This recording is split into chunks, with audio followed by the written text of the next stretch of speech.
Friends, if you want to reduce body weight without doing exercise or following any diet plan, then you should try to follow this simple routine and you will find good results in very short time.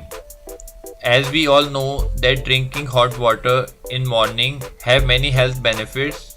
So friends, in morning drink a glass of hot water, and please note that water should be very hot, not lukewarm water, and drink it slowly. Take a second glass of hot water after 1 hour of lunch, and take a third glass of hot water after 1 hour of dinner.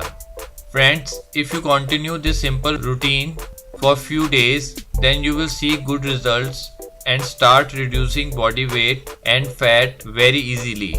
I hope you find this information useful.